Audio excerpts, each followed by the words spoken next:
Записваме. Здравейте, извинявайте, забавихме се с това видео, но аз просто бях на турне от 17 март. Днеска е 20 март, бях 3 дни в Попово, Шабла, Варна и днеска буквално се прибирам от Варна и затова сега успяваме да се съберем. За да сме малко по-пунктуални, сме си направили тук няколко точки, за да ни върви по-гладко мисълта, че и без това се уморява вече. Така, първо, какво да почнем за протеста, който успяхме да организираме на 6 март ли беше? Преди 10 на дни, да. Но без Да. значение от датата, въпросът е какви са изводите от този протест. Да, Какво и първо как да се благодарим на всички, които дойдоха, защото това си показва някаква гражданска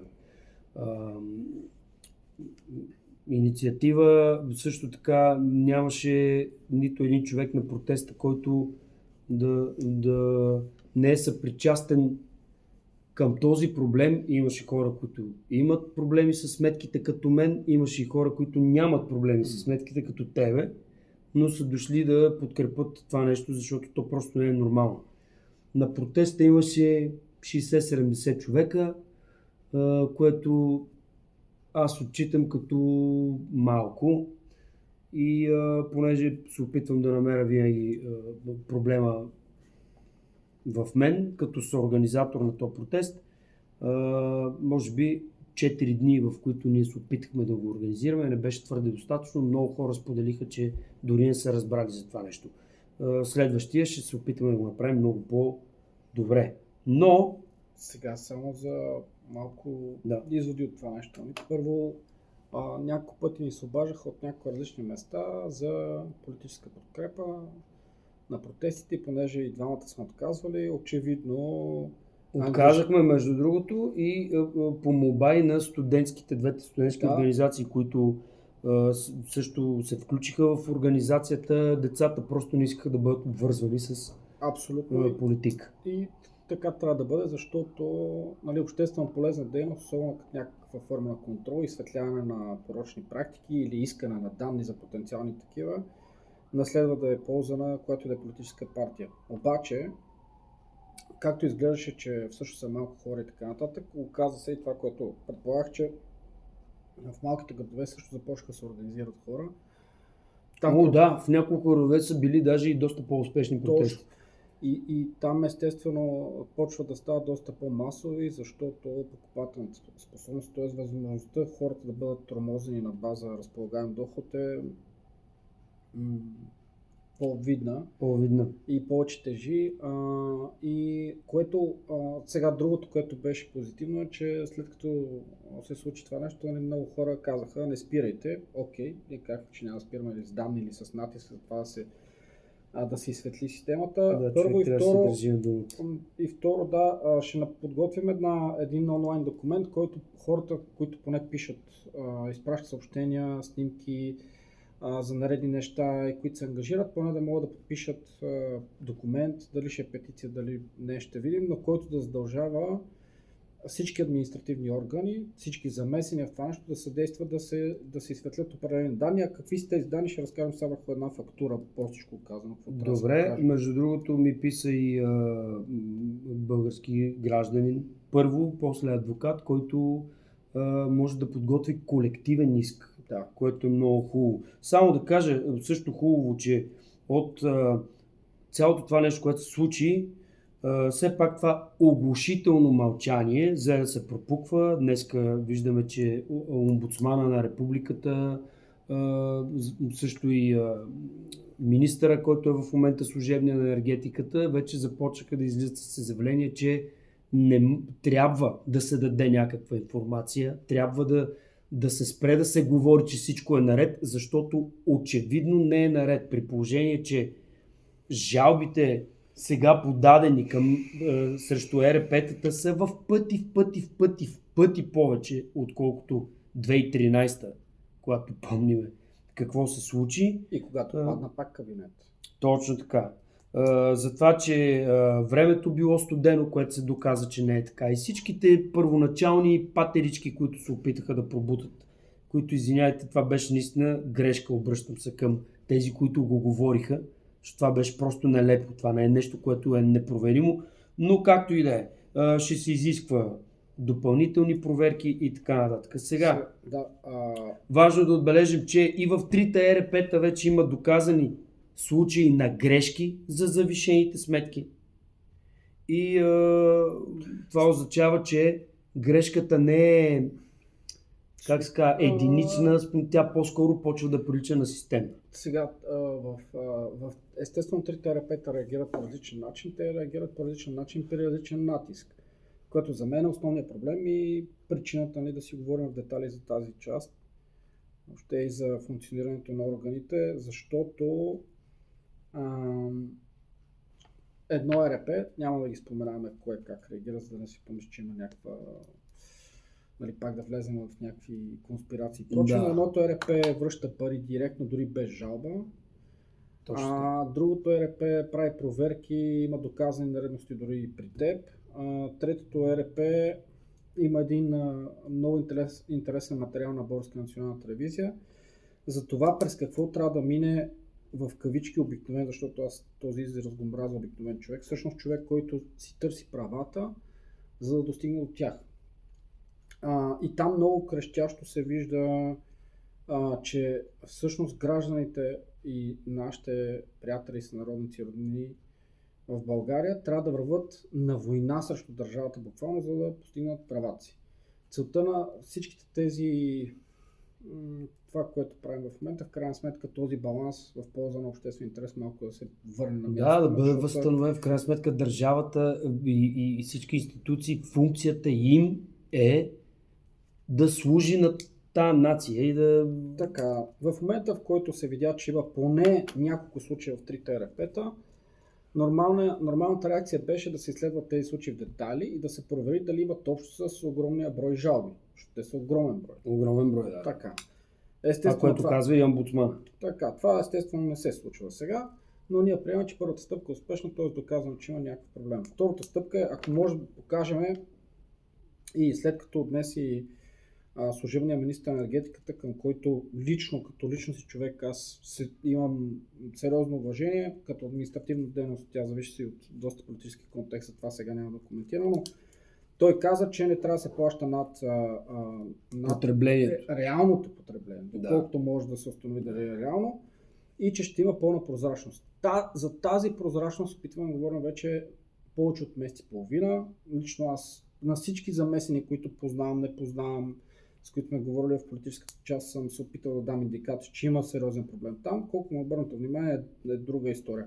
Но ако се докаже, че има систематичен проблем и както се говори за, извинявам се пак, че политизирам, обаче ние ще стигнем до тази част, че всъщност въпросите и на удобните, както се заяви една платформа, че ще задава на удобните въпроси, надяваме се да ги зададе, за да може да има публична трибуна и особено в рамките на следващия месец да се реши какво и как се прави с тези весели лица, които решават нашето бъдеще. Когато и ако се установи систематичен проблем, трябва да се зададе и по-неприятния въпрос, дали този систематичен проблем е предизвикан на политическо ниво. Това какво означава на човешки език? Дали някой е склонен да тормози собственото си население само за да извлече политически дивиденд. Сега това е за трите ЕРП-та. До момента, колкото и да изглежда такава отчаяна битката, когато човек я води сам, все пак има някакъв успех, след като се ангажират и аз и за това... Има, между другото, като каза битката води сам. Изгледайте, ще оставим в видеото отдолу в описание линк към един репортаж на Карина Карайотова в БНТ за един човек, той от Варна ли беше? На БНТ репортажа, на БНТ го прави, тя Карина мисля, отрази протеста, който направихме там. Да, но отразиха. Но БНТ си свършиха работата във Варна, много интересен. Въпросът е там за случай, в който няма да ви разказваме надълго, ще ви оставим линк да го видите. Абсолютно доказано, че там грешката не е в потребителя по никакъв начин. Само, че ти разкажи какво е случай, за да разберат хората контраста и моят личен проблем е как се третират различните личности по различен начин, в съответствие на това колко неприятен шум и колко можеш да изсветлиш на база публичен образ и на база медии, новини, достъп. Да, което наистина, ако е така, е много тъжно, защото в крайна сметка няма значение. Аз съм популярен, защото професията ми е свързана с това нещо. Така, но всички сме граждани и имаме еднакви права. Окей. Да кажем само, че ЕРП-то на господина от репортажа на БНТ, който ще ви оставим линк, е различно от моето ЕРП. Да. Така. Но на 17 март, преди 3 дни, аз се подготвям да тръгна на турне. Звъни ми телефона, представители на ЕРП-то, на което ми доставя електроенергия, казва: здравейте, искаме да дойдем да ви направим проверка на електромера. Попитах ги дали може да го отложим с някой друг ден, защото аз закъснявам. На което господинът от среща ми казва: ами добре, но да знаете, че и в момента засичаме дистанционно, че домът ви харчи 10 киловата на час, на което аз просто изтръпнах. Казах: добре, чакам ви да дойдете, ще изчакам с риск да закъсне, чакам ви. Хората наистина дойдоха за 20 на минути. Но в секундата, в който затворих телефона, аз веднага включих камерата в секундата и показах това видео. Ще го залепа на края на това видео, което сега виждате, за да го видите, под видео номер 1. И заснех целият апартамент, в който не работи нито една крушка. Дори лаптопа ми е откачен и е вътре в раницата подготвен, защото аз тръгвам на турне. Минах през 4 термостата по стаите в къщи, които показват, че термопомпата не работи, защото температурата в дома ми беше по-висока от тази, която е нагласена и изискваме. Като най-накрая, без да спирам камерата, отидах и до дисплея на термопомпата, която показваше, че там консумацията е 0.0 ампера. Няма. То си пише консумация на работно тяло, нещо такова. Има го във видеото, ще го видите. Това е видео номер 1, което ще залепа веднага след това видео. Понеже го гледа цялото видео, накратко извода е, че накрая дори човека установява, че има нещо, което е абсолютно нередно. Сега, неофициално, само да кажа, за да бъдем коректни. Дойдоха хората, той ми мери долу фази. Първо, аз съм горе по телефон, си говориме долу, той е на моя електромер, нали? Аз вярвам, че е на моя електромер. Изключете бушона, изключвам бушона и той казва: ето няма консумация. Нали? То е нормално, като изключиш бушона, да нямаш консумация. Но като я дигнахме, отново каза: ето тук на трите ви фази има по 3 кВт. Аз го викнах горе в апартамента. Викам: добре човек, огледай се, питам те, ето неофициално. Огледай се, нищо не работи, погледни. Дори му пуснах видеото, което съм заснел, малко преди да дойдат. И той вдига рамене и казва: да, не знам откъде идват. Закарах го горе към термопомпата, където дойде също първо нещо, което ми просветна. Той каза: термопомпата ви е монофазна. И аз го питам: тогава как е възможно на трите ми фази да има ток, като тя е на една фаза? Аз нямам уреди, които всичките уреди в този дом са монофазни. Така. Както и да е. Човека каза, че вика, обаче ето електромера показва данни, ери какво са. Много интересно, само казвам. За Варна е много важно да гледате следващото видео хората за начин на работа. Това е линка, който ще поставиме за Варна, защото там се оказа, че електромера не е наред. Сега, според моите хора, аз съм подписал протокол с особено мнение, че ще изискам още проверки, които не този, който аз мисля, че нещо не му е наред, да проверява себе си, защото това е нелепо. Но има още едно второ видео, което ще залепа зад видео номер 1. То ще е видео номер 2, ще изпиша отгоре, което е проверката от компанията, която ми е инсталирала термопомпата, която се случи буквално преди час и половина, която, вие ще видите, няма какво да ви говоря, установява, че абсолютно всичко е изрядно. Че тази помпа на жаргон буквално мирише тока и че няма никакъв шанс 10 киловата да има разход в този дом, като аз също казвам и че сега ще извикам и друг електротехнически екип, който да замери всичко, осветление, като те са LED, кружки и така нататък, за да установим дали всичко на макс да пусна, може да има такава консумация. Може да има такава консумация, това е 100% сигурно. Обаче, Кое е по-стряскащото и по-плащото? Първо, на тебе изискване ли сте пари за тази проверка? Не, може да ми ги Така. фактурират, може Не би. можете да ги фактурират. Сега, Така ли, що? разказваме каква е нещо, което не сме казали в предните видеа, което аз забравих. Какъв е абсурда на системата току-що в България, когато има жалби? За съжаление важи за всички ЕРП-та и това е нещо, което трябва да се изговори вече в прав текст. Ти ако ми продадеш на мен билети за твое представление, аз ти кажа с едно нещо, ти си ми продал за 3 представления, ама аз съм ти платил за 5 май по твоята фактура, ти кажеш нещо не е наред, ти кажеш чакай, аз ще дойда да проверя. И идваш да проверяш, кажеш не, точно съм ти го продал. Ти си посетил 5 представления. Да. Ти кажеш, няма как да съм посетил 5, Защото защото съм имал билети за 3. Тъй. Така, значи проверките в България как се случват? Вашето ЕРП ви фактурира на база данни, които генерира вашето ЕРП. Вие трябва да жалите. Първи проблем. В момента, в който жалите, ако не се казвате са много или без да реферирам каква, т.е. ако не може да създадете шум, който е свързан с медии, телевизия или административен натиск или каквото и да е. Само една скоба. Оказа се, както е господина от Варна. Да, както линка от Варна. Граждани, можете да създадете шум. Няма нужда да сте популярна личност. Винаги може да се обърнете към телевизия. Може да се обърнете към телевизия кога? Първото нещо, което трябва да направите, да си платите. На кой плащате? Плащате потенциално на същото юридическо лице, което ви е създало проблем.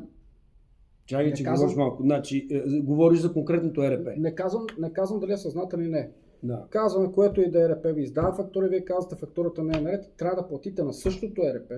Да дойдат ти направят проверка. Тоест, първо, трябва да платите на същото юридическо лице, което е направило проблема потенциално, съзнателно или не, с грешка техническа или не, софтуерна грешка, каквато и да е причината. Yeah. Плащате на същото ЕРП, т.е. вие трябва да си платите, представете си в малки населени места, които хората буквално, както на теб ти разказват на повечето представления, срещате, за съжаление, едва ме издържат в месечници и разходи зимата, те трябва да платят, за да дойде някой да провери. След това ви пишат, може да направите проверка на място, може да направите проверка в Националния институт за метеорология и хидрология, тя струва повече, може да направите там, обаче трябва да си платите. След това те идват, самопроверяващото се лице трябва да установи, че същото лице е направило грешка, за да ви върне пари, което вече ви е взел. Да, което е малко... Нали си представяш, че ако ти си ми взел парите за дейността, която вършиш, която нещо и трябва да се самопровериш и да кажеш, аз ще върна парите, верно съм се объркал. Значи първо има две неща. За това нещо не трябва да бъдат изисквани пари, защото това е твой клиент.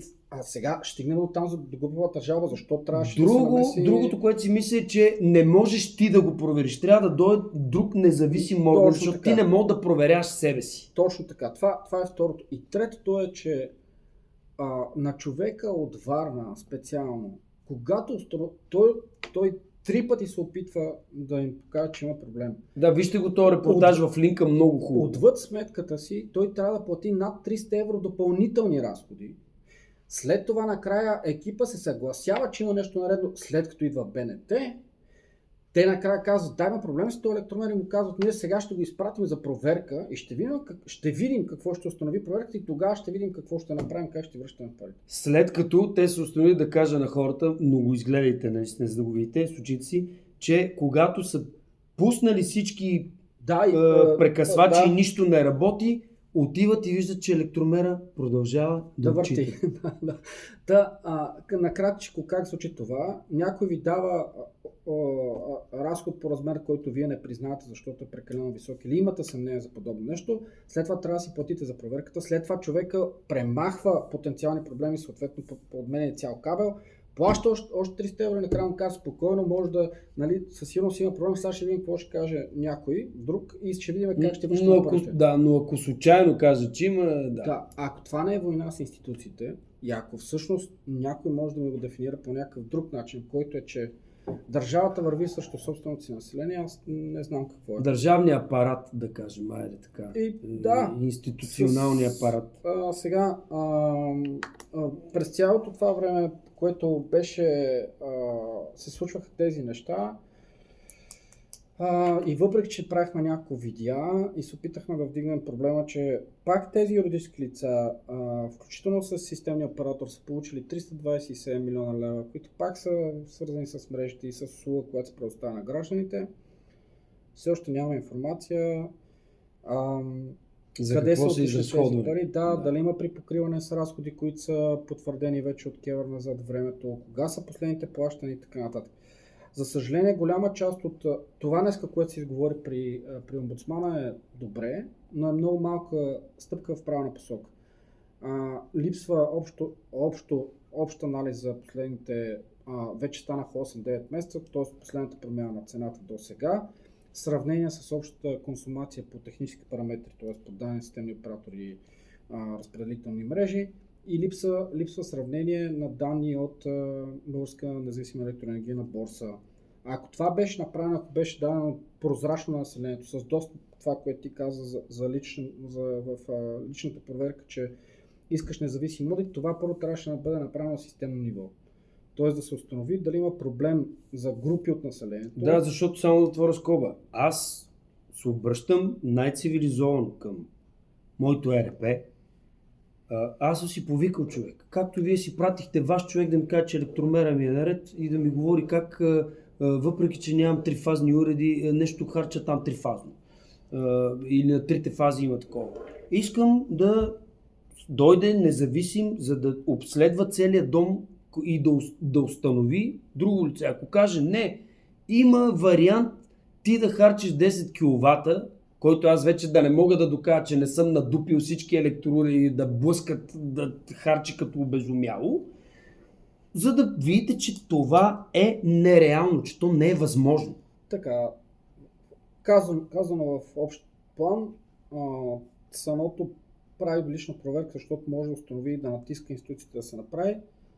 Аз това, което искам е да се направи обща проверка на данни, отклонения по съответните часове. На цялата ни система. На цялата система, за да се установи първо каква е групата от потребители, които са с ясно повишена консумация. Днес КЕВР казаха, че 98% от жалбите са от хора, които се отопляват на електроенергия. Вероятно се прави, но дори да става просто само за тези 2% и там да има очевадно нещо наред, трябва да бъдат компенсирани. Липсва такава стратегия, въобще липсва. Не се изкарват данните, при положение, че те са налични. И мен това, което ме притеснява, че те по някаква причина ми изглежда, че целенасочено не се изкарват. Пак казвам, дано да греша. Дано да ни гони някаква параноя, но едва ли.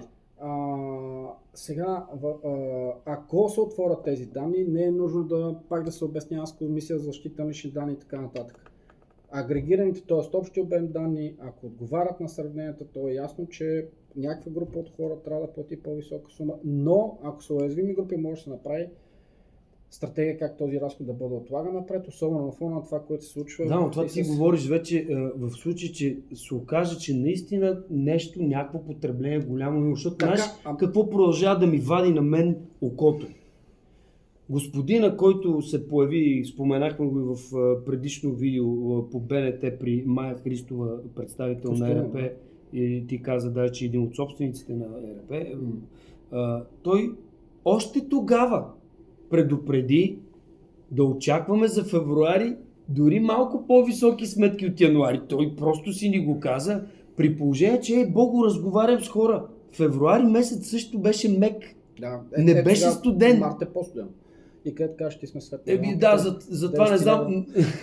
Затова не знам, ще го проверим. Нали, за да не казваме да хвърляме някакви неща, има си данни, те се проверяват. Как ти знаеш предварително, че ще трябва да са по-високи?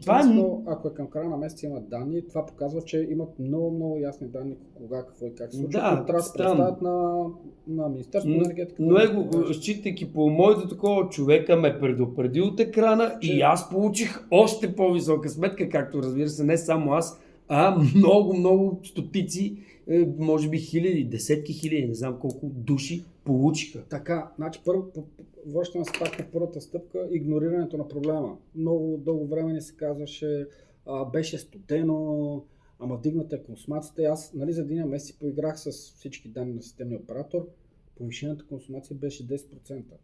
10-90%. Как това рефлектира върху 100-150 на места? 200% разлика в Да. в консумацията на сметки. Не е невъзможно, но трябва да са частни, единични случаи и ако има такива, трябва да се обяснат защо са.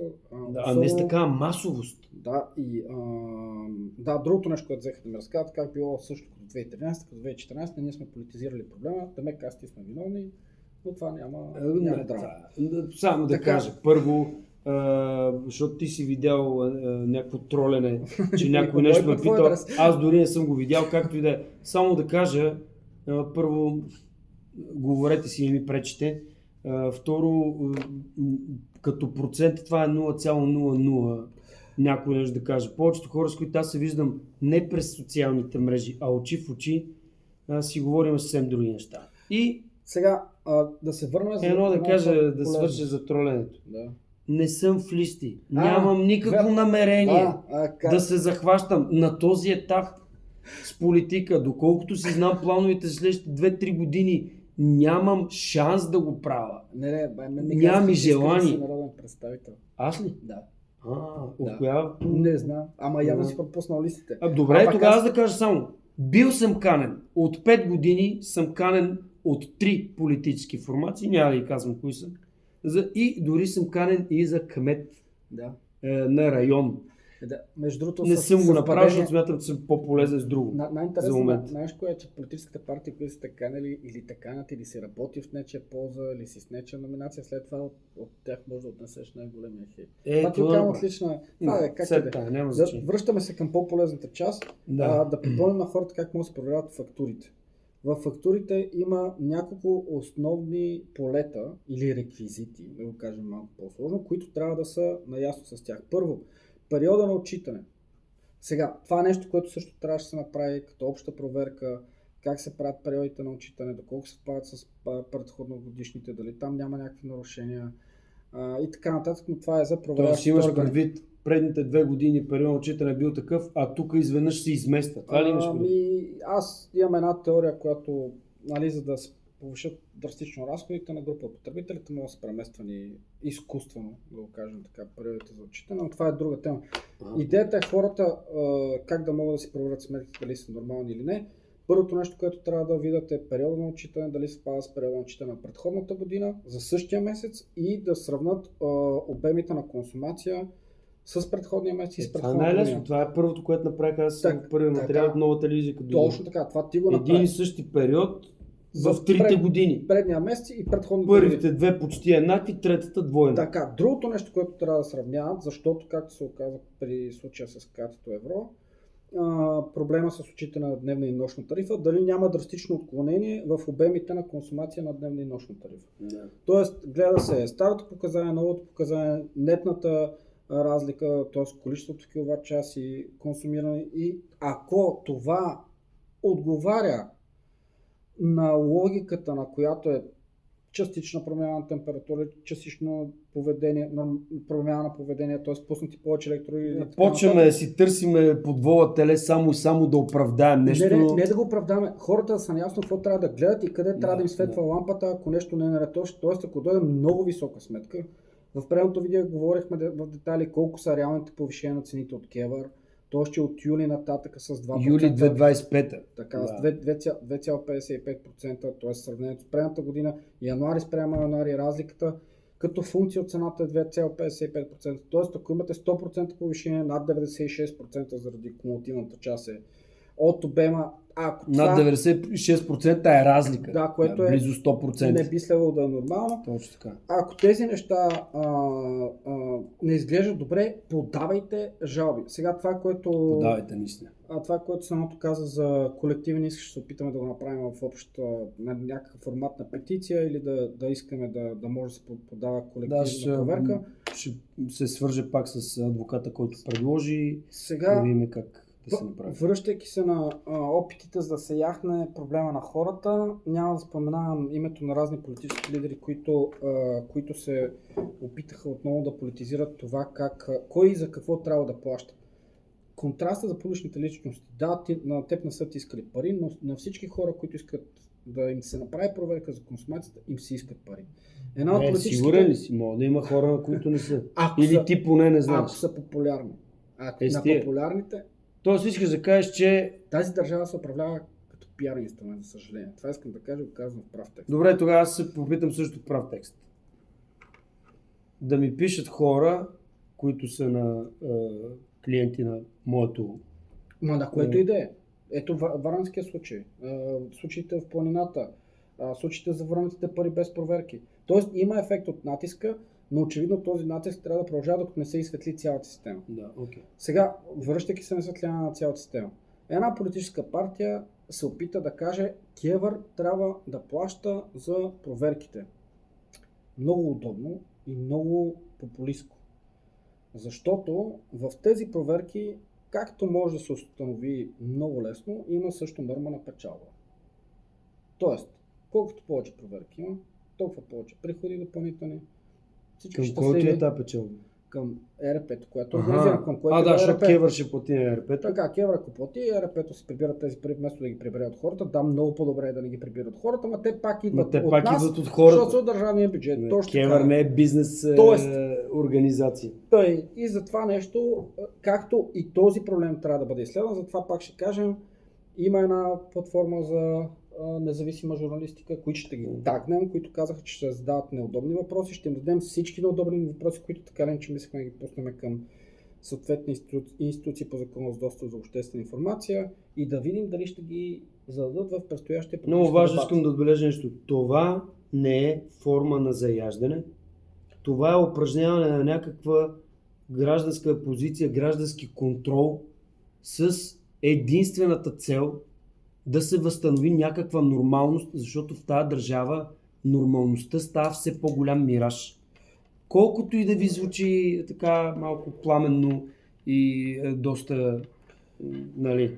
Да, това ще получим обвинение, че има някаква полза от това, окей, живи здрави. Живи здрави. Да, чакай, че нещо исках да кажа от това, което ти сега спомена преди малко и ми изкочи от главата. Нищо, да не губим време. Да, сега ефектът частен случай, се надявам да го игнорираме вече, защото... Сетих се, извиняй, отварям скоба.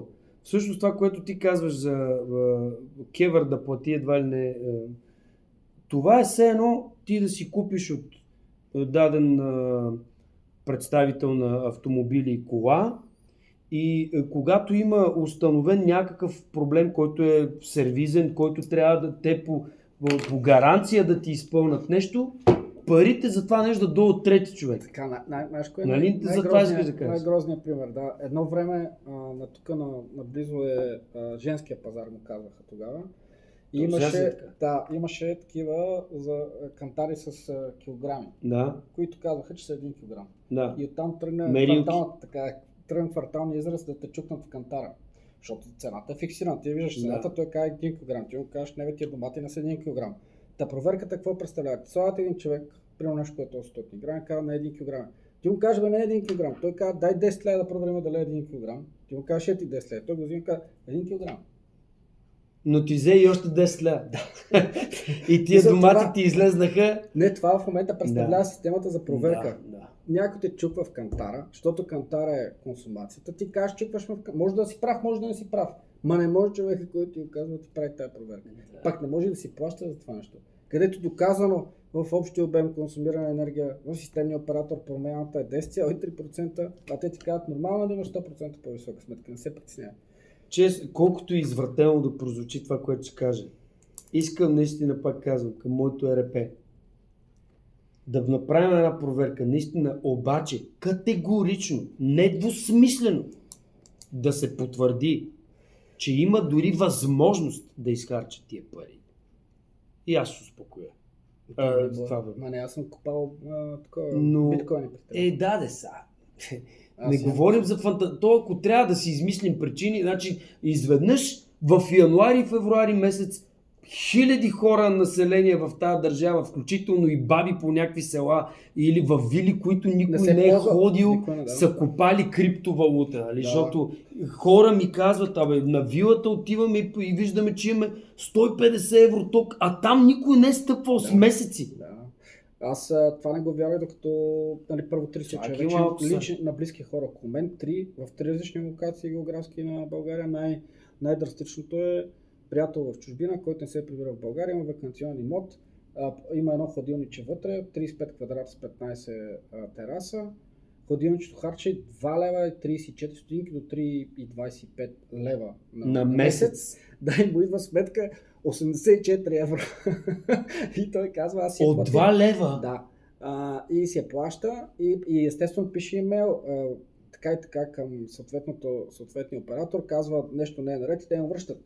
Проверка да дойде лице на място, 15 евро, да дойде с някакъв специален уред, 20 евро. Аз го видях, този специалният уред е същия какъвто момчето в видеото, което ще видите, видео номер 9 съм залепил, ми замери сега да ми провери, че всичко в термопомпата ми е окей, работи съвършено перфектно. Така, ако искаш да ти свалят... Те са същите уреди, бе. Ако искаш да ти свалят електромери да го занесат в Националния институт по метеорология и хидрология, допълнително 40-45 Не, евро. това трябва да е на самото ЕРП. Пак се връщаме към Варна и към това, че човек трябваше да си смени и кабела, накрая си свали и бушоните. За който е платил 300 евро. Да, да. За кабел. Защото не е отговорност на ЕРП. Обяснението на ЕРП, това не е нашата инфраструктура, оправи си се, там е проблема. Сменя го той, показва, че не е там проблема, естествено. Няма да му върнат разходите за предния кабел, защото по-удобно. Това е, нали, ако се заровим така, стигайки до там... Цялото това, което го изговаряме е, че наистина хора има проблем. Има проблем с всичко, което е комунален разход в България. Има проблем с неглижирането на проблема от страна на институциите. Има проблем с липсата на визия, че първата задача е да се следват интересите на населението и на българите, които са в България и тези, които са в чужбина. И чак след това да се обясни как, не всичко е наред, те институциите си вършат работата като хора. Да, за да не получавам съобщение, което още го имам, аз съм си го искани, защото мисля, че го споменахме в предното. За да не получаваме съобщение от рода на тъкмо мислихме да се прибираме в България, но ако ще ни чаткат така, ще си останем тук. Това е толкова тъжно. Сега, понеже ще движиме няколко стъпки напред и защо ще дадем вече сигнали към журналистически платформи и към хора, които имат по-дълъг опит от нас в разследванията. Всъщност, ако успеем да докажем, че има систематичен проблем, следващата и финалната стъпка, която хората трябва да знаят, е кой имаше полза или кой има полза да има контрол върху тази система и да създава проблем. И кой се опитва на гърба на така ли иначе не особено лесно живеещото население да си създава изкуствено ползи. Това не е целта. Ако има такова нещо, просто не знам. Аз нямам особено доверие в българските институции, но вярвам, че ще свършат работата, ако трябва ще сезираме европейски. Със сигурност. Това е за заявката за задаване на удобни въпроси. Предстоят политически дебати. Аз не знам доколко вече на нас не е работа, защото страни от тези политически дебати. Вече сме един месец преди избори и почва такова, да не ни пришият на някъде. Понеже да не ни пришият на някъде и понеже има, и да го кажем в прав текст, понеже има и съмнения за това колко национални медии, ефири и така нататък, пък да не изпадаме в дръбнотемето, без да принизявам ефекта на подкасти, но трябва да се достигне от цялото население. Една платформа, която нарекоха Извън ефир, която я създадоха Мария Цънцарова и екип, казаха, че ще задават на удобни въпроси. Ще предоставим въпросите, когато и както искат да ги задавате, за да не ти казват на тебе, господин народен представител. Няма проблем. Това, че някакви 3 души са решили нещо да си изсипват това по... Аз съм го живял това. Ние сме нон-стоп на такова нещо. Знаеш колко ми е зор. За първи път. Пък аз съм свикнал да ме обясняват на мене. Да. Ти както знаеш, чалгари, крадеци, не знам си какво. И кеша, вървиме всичко, но няма значение и в петък вечер и събота вечер, когато трябва. Липсващия разговор за това какво представлява системата, частта с сметките е много малка част от корупционната. Всички неща, които очаквахме, тъй ли че да се кажат в изминалия месец, поне от служебен кабинет, който не би следвало да има политическа окраска, но така ли че не се казаха. Ако трябва, ще ги вадим по друг начин, ще ги даваме на журналисти да питат. Между другото, защото казваш и журналисти, трябва да кажем нещо, което смятам, че е честно. До тук са ме търсили и са отразявали този проблем и 3 национални медии, утре включително в други ден пак съм в едната от тях, и БНТ и Нова бяха първи, дори BTV, преди малко преди да дойда и за България On Air, дойдоха. Да, търсят. Тоест, поне медиите, така по-основните, не се правят на ощипани, че няма нищо. Ами то няма как да се зарива вече. Това отразяват. Да, това беше трябва да се каже. Да, целта беше да създаде обществено полезен шум и да не се оставя това. Сега, за съжаление, част от разходите около декември, януари и февруари, те са платени не само за Нищо бе, ако се стигне до крайното нещо, което Ами част от нещата не могат ние да се съмняваме. Ще ги преспадат на хората от сметките на там. Така е, от електроенергия може да препуснат и превентивни мерки, примерно по цените за горивата. Съвсем друга тема. Там вече така, аз съвсем нямам. Целта на занятието каква е? Хората, които са облечени в обществено полезни длъжности. И нещо много важно. Понеже на тебе ще ти се обидят, на мен ще ми се обидят, на тебе ще ти кажа, че си такъв, на мен на такъв. Имам една молба и към хората да го разбират. Има разлика между човека като човек и функцията, работа в администрация, власт, регулатор и така нататък. Тоест, когато си поел отговорност да свършиш нещо за друг. Да свършиш работа. Разбира се. Това, че казваме, че нещо не е наред, не означава, че не харесваме Пешо, Гошо. Да, ако аз съм много добър като човек и вие смятате, че съм добър човек, но дойдете на мое представление и аз играя отвратително и на вас не ви харесва, няма никакъв проблем това да се каже и аз не мога да се обиждам за това нещо. Да, и няма да ти плащат. Също да, те ще спрат. Кой ще дойде да ми гледа представленията, ако то е логично. Да, ще използваме времето в политическата кампания, за да си кажем всичко в прав текст и да им задават по-неудобните въпроси, както се казва. Така че за петък вечер.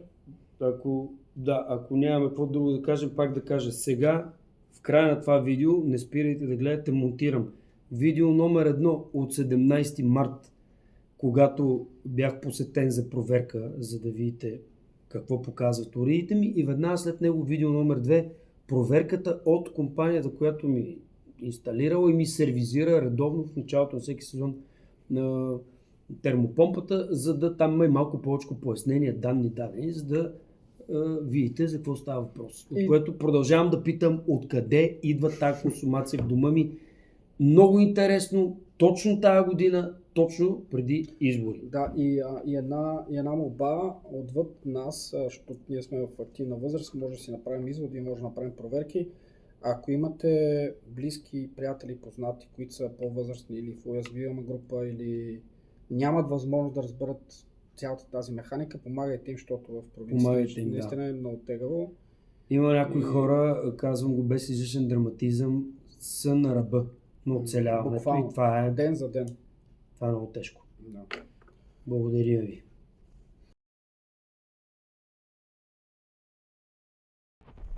И така, дами и господа, включвам се с много бърз апдейт, защото току-що получих обаждане от ЕРП-то, на което съм клиент, с идеята да дойдат да ми направят проверка на електромера и така нататък. Момчето, с което разговарях, каза, че в момента в дома ми има индикация, че се харчат 10 кВт на час, което е пълен абсурд. Искам да огледате. Вкъщи няма никой. Детето е на училище. Жена ми замина за провинцията по работа. Има си, разбира се, и свидетели за това. Единственото нещо, което работи вкъщи, е термопомпата, която ни топли водата и ни отоплява. Така, показвам. 22 градуса и 7 е в момента в спалнята едната, като термопомпата е нагласена да прави 21, т.е.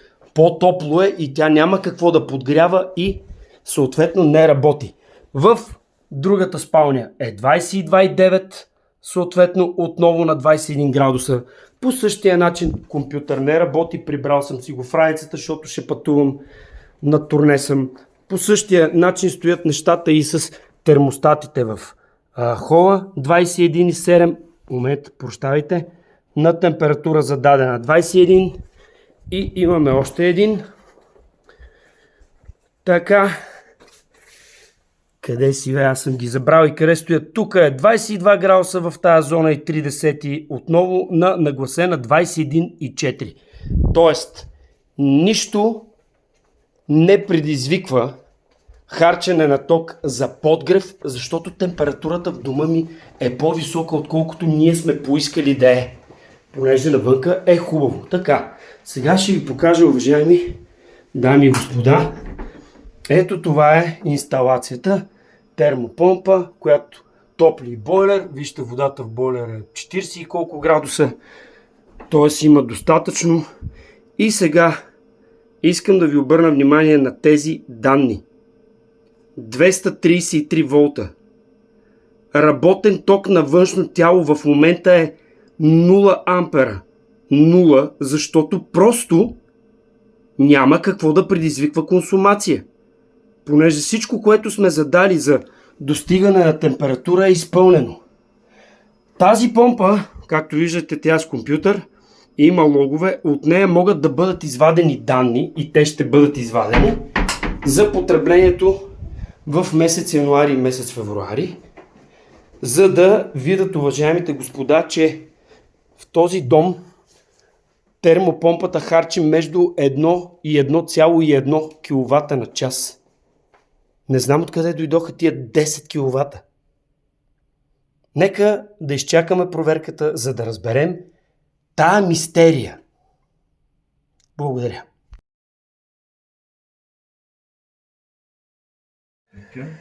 Така, викнал съм си хората, които са ми инсталирали термопомпата за проверка на цялата инсталация, за да видим дали има някаква повреда, защото хората от Electrohold ми казаха, че установяват 10 кВт харч, както ви казах в предното видео. Сега да видим какво се случва с тази термопомпа. Така. Ето, към момента виждаме схема на самата климатична инсталация, термопомпена инсталация. Тук виждаме, че съответно термопомпата е достигнала температурата на топлоносител в инсталацията. Респективно, компресора не работи. Ето, както добре се вижда, 0 Hz, 0 А. Така, поглеждаме схемата. На схемата виждаме, че респективно термопомпата е автоматичен предпазител номер 4. Автоматичен предпазител номер 4 сме закачили. Ето да се види хубаво. Термопомпа 4. Ето. 1, 2, 3, 4. Отгоре пише цифра номер 4. Дигни да се види. Хубаво да се види. Ей така. Ето го. Автоматичен предпазител номер 4. Той отговаря за цялата термопомпа. Както се вижда в момента, само да се види хубаво, термопомпата разходва 0,86 ампера. Но тоест, това е защото... Няма 1 ампер, но това е защото в крайна сметка имаме две циркулационни помпи, имаме електроника и така нататък. Те консумират това количество енергия, което е под 1 ампер. Супер. Гасим до тук. Така, сега...